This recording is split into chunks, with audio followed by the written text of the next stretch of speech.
Hello students, संस्कार और भावना एकांकी के अगले भाग में आपका स्वागत है।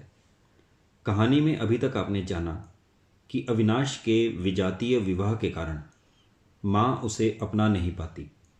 परिणाम स्वरूप अविनाश और उसकी पत्नी अपनी अलग गृहस्थी बसा लेते हैं। अविनाश के हैजा से ग्रस्त होने का समाचार भी माँ को पड़ोस की मिस्रानी से पता चला था। माँ बहुत दुखी है। माँ के दुख को दूर करने के लिए उमा अविनाश की पत्नी से लड़ने उसके घर जाती है, लेकिन वहाँ से उसे निरुत्तर लौटना पड़ता है। अब पढ़ते हैं इसके आगे की कहानी। तो तुम चली आई? हाँ। उमा, पर तुम वहाँ हो तो आई। अतुल भी जाता है, तुम सब जाते हो। तुम तो निर्मम हो और मैं मोह ममता में फंसी हुई उसकी सूरत को तरसती हूँ। कैसी उल्टी बात है। पर माताजी, हम क्या उन्हें मिलने गए थे? हम तो कहते हैं चेतन से अचेतन अधिक शक्तिशाली है, उसमें अधिक आकर्षण है, इसलिए तुम एक दूसरे के प्रति खिंचे, चाहे वे प्रेम था चाहे घृणा थी। पर असल बात रक्त के खिंचाव की थी, वह होकर रही। काश काश कि मैं निर्मम हो सकती। काश काश कि मैं संस्कारों की दास्ता से मुक्त हो सकती। हो पाती तो कुल, धर्म और जाति का भूत मुझे तंग ना करता और मैं अपने बेटे से ना बिछुड़ती। स्वयं उसने मुझसे कहा था, संस्कारों की दास्ता सबसे भयंकर शत्रु है। यह बड़े भैया ने कहा था। हाँ, उसी ने कहा था। मैंने उसे बहुत समझाया, अपने प्रेम की दुहाई दी, पर वह सदा यही कहता रहा, माँ, संतान का पालन माँ बाप का नैतिक कर्तव्य है। वे किसी पर एहसान नहीं करते, केवल लाशों का ऋण चुकाते हैं। वे ऋण मुक्त हो, यही उनकी परितोष है। इससे अधिक मोह है, इसलिए पाप है। पर मैं क्या करूं? मैं जो इससे अधिक है उसी को पाने के लिए आतुर हूं। मैं ही क्यों, सभी माता पिता यही चाहते हैं। तभी मैं समझती हूं उस डाकिन ने मेरे बेटे को मुझसे छीना है, पर वास्तव में दोष उसका नहीं है। माताजी, लगता तो मुझे भी ऐसा ही है। तभी अतुल का प्रवेश होता है। वह सीधा आकर कुर्सी पर बैठ जाता है और माँ को देखकर कहता है, क्या बन रहा है माताजी? तूने सुना? क्या? अविनाश बहुत बीमार था। हाँ, उन्हें हैजा हो गया था। तू जानता था? हाँ। तूने मुझसे कहा तक नहीं। तुमसे कहता क्यों? क्यों? क्या मैं उसकी माँ नहीं थी? माँ तो हो, पर सुनकर क्या करती? क्या उसके पास जाती?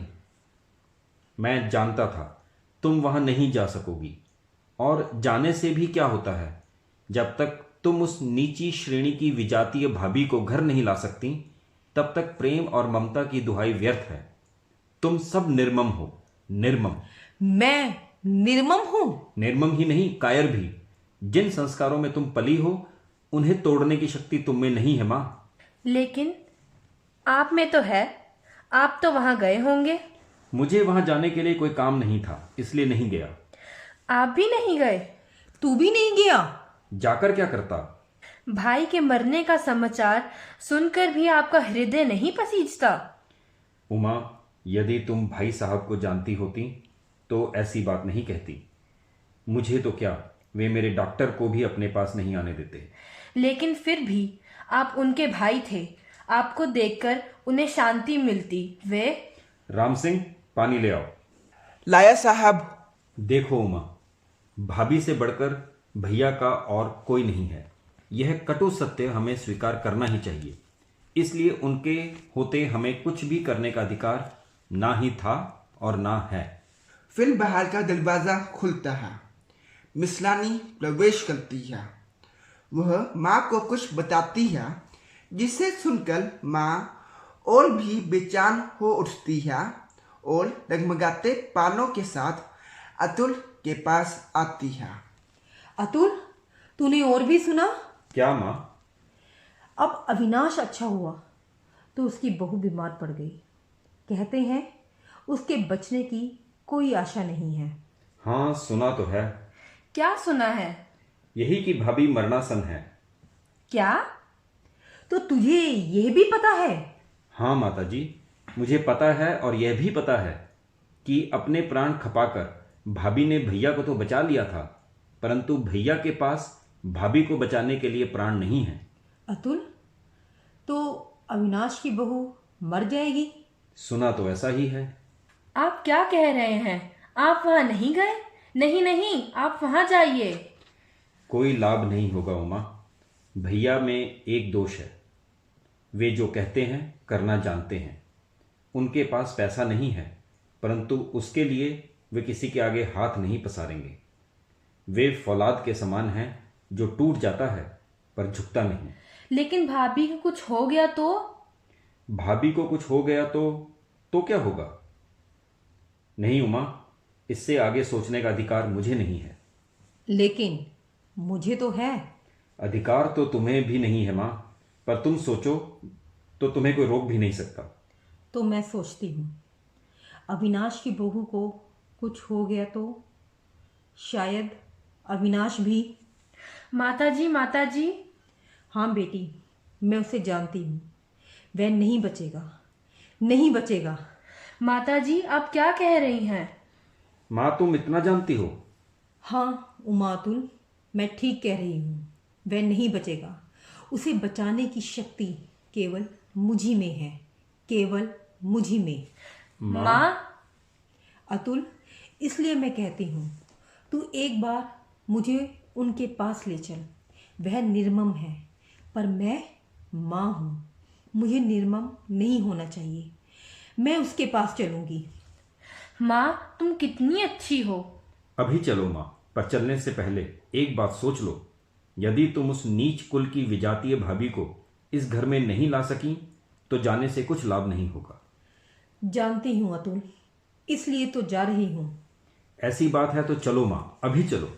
राम सिंह, टांगा लाओ अभी इसी वक्त। और उमा, तुम भी चलो, शीघ्र उमा। सहसा उमा को पुस्तक के वाक्य याद आते हैं। वह फुसफुसाती है। जिन बातों का हम प्राण देकर भी विरोध करने को तैयार रहते हैं, एक समय आता है जब चाहे किसी कारण से भी हो, हम उन्हीं बातों को स्वीकार कर लेते हैं। उमा के इसी कथन के साथ एकांकी यहीं समाप्त होती है। इस एकांकी के अध्ययन के दौरान हमने यह जाना कि जीवन में संस्कारों, परंपराओं और मूल्यों से ज़्यादा महत्व रिश्तों का होता है। जब परंपराएं व संस्कार व्यक्ति की भावनाओं पर हावी होने लगें तो वे पैर में पड़ी बेड़ियों के से कम नहीं होते। इन बेड़ियों को तोड़कर भावनाओं को गले लगाने में ही व्यक्ति का, परिवार का हित निहित है। धन्यवाद।